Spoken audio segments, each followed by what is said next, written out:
নমস্কার বন্ধুরা, সোনার কিচেন ঘরে তোমাদেরকে স্বাগত জানাই। তো আজ আমি তোমাদেরকে খুবই মজাদার একটা মিষ্টি কুমড়ো রেসিপি বানিয়ে দেখাবো। তো এই রেসিপির ভিডিওটি পুরো দেখার অনুরোধ রইল। আর রেসিপিটি যদি ভালো লেগে থাকে কমেন্ট করো, লাইক শেয়ার সাবস্ক্রাইব করে আমার পাশে থেকো। যারা এখনও পর্যন্ত আমার চ্যানেলটিকে সাবস্ক্রাইব করেছো তাদেরকে অসংখ্য অসংখ্য ধন্যবাদ। যারা এখনও আমার চ্যানেলটিকে সাবস্ক্রাইব করোনি, অনুরোধ রইল আমার চ্যানেলটিকে সাবস্ক্রাইব করে আমার পাশে থাকার জন্য। যারা আমার ফেসবুক পেজ থেকে দেখছো তাদের কাছে অনুরোধ রইল ফেসবুক পেজটা একটা লাইক দিয়ে একটু ফলো করে দেওয়ার জন্য। তো রেসিপিটি বানানোর জন্য এখানে দেখো আমি একটু মিষ্টি কুমড়ো নিয়েছি আর একটু আমি আলু নিয়েছি। আলু আর মিষ্টি কুমড়োটা আমি মিষ্টি কুমড়োটা তো এইভাবে লম্বা লম্বা করে কেটে নিয়েছি, আর আলুটা এইভাবে আমি ডুমো ডুমো করে কেটে নিয়েছি। তবে তোমরা কিন্তু তোমাদের নিজেদের পছন্দ অনুযায়ী কেটে নিতে পারো। তারপরে দেখো এখানে আমি এই রেসিপি বানানোর জন্য আমি একটু চিংড়ি মাছ নিয়ে নিয়েছি। ওই চিংড়ি মাছটার মধ্যে আমি একটু নুন দিয়ে দিলাম আর একটু আমি হলুদ গুঁড়ো দিয়ে দিলাম। দিয়ে খুব ভালো করে আমি নুন আর হলুদটা চিংড়ি মাছের মধ্যে মাখিয়ে নিলাম। তারপরে দেখো এখানে আমি গ্যাসের মধ্যে একটা কড়াই বসিয়ে দিয়েছি। কড়াইতে আমি একটু সাদা তেল দিয়ে দিলাম। তেলটা আমি খুব ভালো করে গরম করে নেব। তো এখানে দেখো তেলটা খুব ভালো করে গরম করা হয়ে গেছে। এবারে ওই তেলের মধ্যে আমি কুমড়ো আর আলুটা একটু ভেজে নেব। তো যার জন্য দেখো আমি কুমড়ো আর আলুটা দিয়ে দিলাম। দিয়ে কুমড়ো আর আলুটা কিন্তু এইভাবে একটু ভেজে নিয়ে বানালে খেতে কিন্তু দারুণ লাগে। তো কুমড়ো আর আলুটা দিয়ে আমি কিন্তু হালকা করে ভেজে নেব, খুব বেশি কিন্তু একদমই ভাজবো না, হালকা করে একটু আমি নাড়াচাড়া করে ভেজে নেব। তো এখানে দেখো কুমড়ো আর আলুটা কিন্তু হালকা করে ভাজা হয়ে গেছে। এবার এই কুমড়ো আর আলুটা আমি তুলে নিলাম।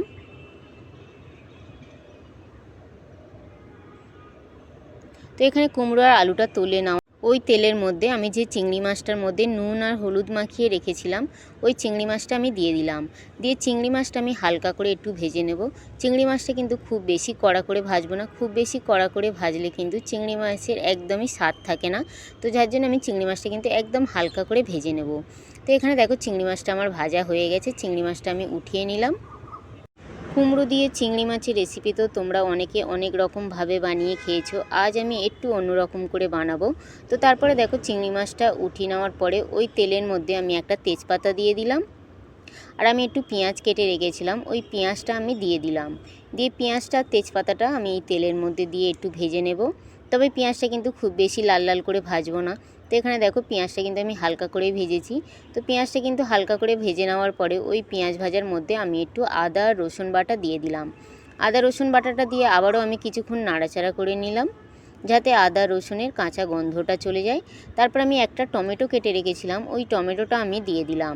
দিয়ে দেখো আমি বেশ কিছুক্ষণ একটু নাড়াচাড়া করে নিলাম টমেটোটার সঙ্গে। টমেটোটা কিন্তু অনেকটা নরম নরম হয়ে গেছে। এবার আমি একটু জল দিয়ে দিলাম যাতে কড়াটার তলার মধ্যে ধরে না যায়, যার জন্য আমি একটু জল দিয়ে দিলাম।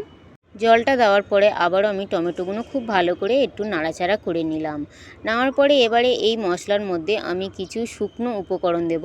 তো এখানে দেখো আমি স্বাদ অনুযায়ী নুন দিয়ে দিলাম, একটু আমি হলুদ গুঁড়ো দিয়ে দিলাম। খুবই সামান্য মশলা দিয়ে বানাবো আজকের আমি এই কুমড়ো চিংড়ি রেসিপিটা। ঝালের জন্য শুকনো লঙ্কার গুঁড়ো দিয়ে দিলাম, একটু আমি জিরের গুঁড়ো দিয়ে দিলাম আর একটু আমি ধনের গুঁড়ো দিয়ে দিলাম। দিয়ে এবার সমস্ত উপকরণ আমি খুব ভালো করে কষিয়ে নেব। তো এখানে দেখো মশলাগুলো কিন্তু খুব ভালো করে আমি কষিয়ে নিচ্ছি। তো এইভাবে কিন্তু মশলাগুলো খুব ভালোভাবে কষিয়ে নিতে হবে। আর আমি যেহেতু জলটা দিয়েছিলাম যার জন্য দেখো কড়াই কিন্তু ধরেও যায়নি। আর এখানে কিন্তু মশলা দিয়ে কিন্তু খুব ভালোভাবে তেলটাও ছেড়ে দিয়েছে। এবারে এই মশলাটার মধ্যে আমি যে আলু আর কুমড়োটা ভেজে রেখেছিলাম ওই ভাজা কুমড়ো আর আলুটা দিয়ে দিলাম। দিয়ে এই মশলার সঙ্গে আবারও আমি কিছুক্ষণ খুব ভালো করে কষিয়ে নেব। তো এখানে দেখো কুমড়ো আর আলুটা দেওয়ার পরে কিন্তু আমি খুব ভালো করে কষিয়ে নিয়েছি মশলার সঙ্গে।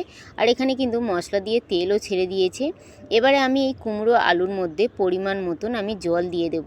জলটা কিন্তু তোমরা কে কেমন খাবে সেই অনুযায়ী কিন্তু ঝোলটা দিয়ে দেবে। তো আমি এখানে কিন্তু আজকে একদম গামাখা গামাখা বানাবো এই কুমড়ো আলুর তরকারিটা, যার জন্য কিন্তু খুব বেশি জল দেব না। তো এখানে দেখো আমি অল্প পরিমাণে একটু জল দিয়ে দিলাম, দিয়ে খুব ভালো করে নাড়াচাড়া করে নিলাম। নিয়ে এবারে কিছুক্ষণের জন্য একটা ঢাকা দিয়ে আমি কিছুক্ষণ ঢেকে রেখে দেবো যাতে কুমড়ো আর আলুটা খুব ভালোভাবে সিদ্ধ হয়ে যায় আর কুমড়োর মধ্যে মশলাগুলো যাতে খুব ভালোভাবে ঢোকে। তো এখানে দেখো আমি কিছুক্ষণ পরে ঢাকাটা খুলে নিলাম।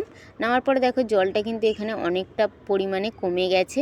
এবারে কিন্তু আমি দেখব আলু আর কুমড়োটা সিদ্ধ হয়েছে কিনা। তো এখানে দেখো আলুটা কিন্তু খুব সুন্দরভাবে সিদ্ধ হয়ে গেছে আর কুমড়োটাও কিন্তু খুব সুন্দরভাবে সিদ্ধ হয়ে গেছে।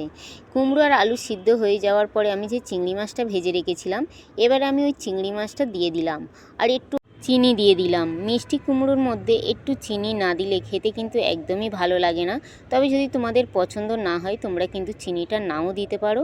তো চিনি আর চিংড়ি মাছটা দিয়ে আমি আবারও খুব ভালো করে নাড়াচাড়া করে নিলাম। নামার পরে আবারও আমি 2 থেকে 3 মিনিট খুব ভালো করে ফুটিয়ে নিলাম। নামার পরে দেখো এখানে কিন্তু আমার আলু কুমড়ো চিংড়ি মাছের রেসিপিটা কিন্তু খুব সুন্দরভাবে রেডি হয়ে গেছে।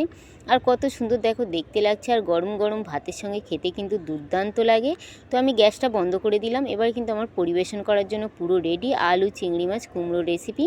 তো এখানে আমি পরিবেশন করে দেব। আর এখানে দেখো আমার পরিবেশন করে দিয়েছি, আর কত সুন্দর দেখো দেখতে লাগছে, আর গরম গরম ভাতের সঙ্গে খেতে কিন্তু দুর্দান্ত লাগে। এটা কিন্তু রুটির সঙ্গেও কিন্তু খুব একটা খারাপ লাগে না। তবে তোমরাও একবার হলেও এভাবে বানিয়ে খেয়ে দেখো। আশা করি ছোট থেকে বড় সবাই কিন্তু ভীষণ ভীষণ ভালো লাগবে এই রেসিপিটা।